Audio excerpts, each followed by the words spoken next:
Okay, so we're swatching the two different colors of orange, and I decided to go with the darker one because I thought it was cozier.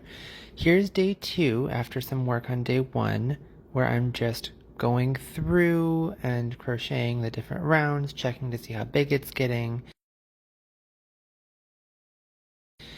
Day 3, it's getting even bigger. I'm like, okay, yeah, that's a decent size. It's almost where I want it for that side. So you'll see I continue crocheting, and this is actually really easy to do even when you're not looking at it, which is great. I like to watch movies while I'm doing this. Unfortunately, after I finish this side, I figure out that I don't have enough yarn. So I have to wait about a week, and here we are getting that more yarn, and Bliss interlude because she's always with me, and this is my view when I am crocheting often. She likes to lay on my lap or my legs and generally just kind of take up space, and I love her for it. So back to the crochet. Turns out for my second side, I crocheted a pentagram, not a hexagram, so I have to frog it. You can see the frustration in my eyes. And now I'm going to show you how I like to seam the sides together when they're done. This is a bit of a jump, but I like to grab these stitch markers and kind of clip the sides with them. Like this is actually the arm that you're clipping. And I do it at the tip, and then I kind of do a couple down the length of it just to close it enough that I can try it on. And then you'll see that I do it in the center back as well, leaving the front portion open. Here I'm doing that here, so I can actually try it on and see, do I like this overall length? Do I need to do more before I do the finishing touches? And yeah, just continuing to do that.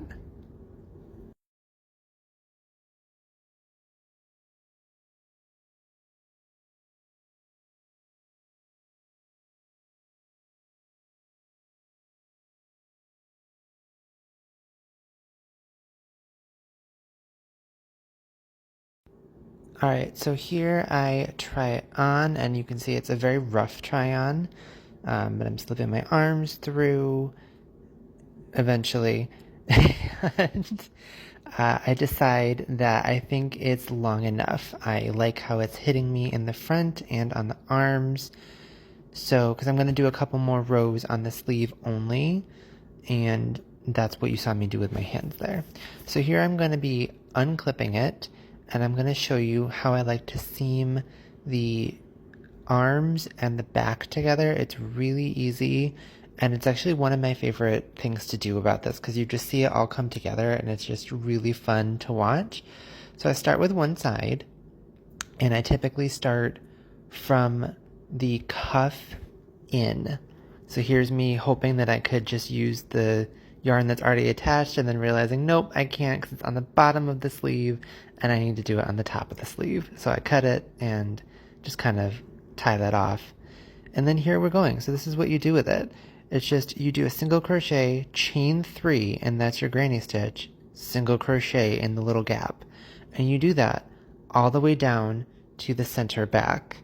And we're going to come back, and now we're going to do it on the other side. So the exact same thing that we did on the other side, we're going to do on this side, starting from the cuff to the center back.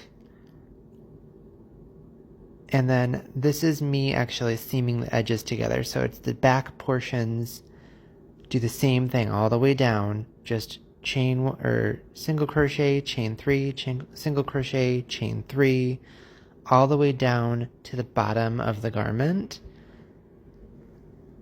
And then you'll see it comes together real nice. And then you're going to have some ends that you can either choose to weave in, or I usually do a couple extra rows once this is over, and those are going to be hidden by those rows.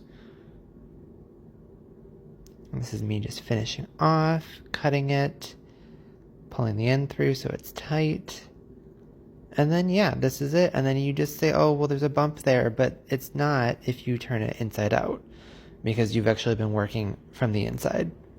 And then this is me trying it on. See, it fits nicely, but I'm going to do a couple extra rows, and here is me doing the extra rows in black because I want them to look like fox legs. So I start next to where I have the join, and I just do my 3 double crochets like you normally do. Then over that bump that you have joining the 2 edges, you're going to work a double crochet, and then here we're doing that here. You do the double crochet right here, and then you do like half of a double crochet. So you start it, you pull through 2, then you yarn over, then you put it in the next stitch, pull through 2, finish off, and then you do your next double crochet in that same gap. So it's like 1.5, 1.5 together. It's a little large looking, but not really noticeable. So you're just going to continue working like normal around. And then here I've got the tail that I made in the same pattern style. I'm going to weave in those ends, and then I have to attach it to the back, but I'm going to wait until my partner gets back so I can use him as a dummy so I can place it properly. And then the next time you see me, I'll be wearing it. And here I am wearing it, just being ridiculously proud of how it turned out.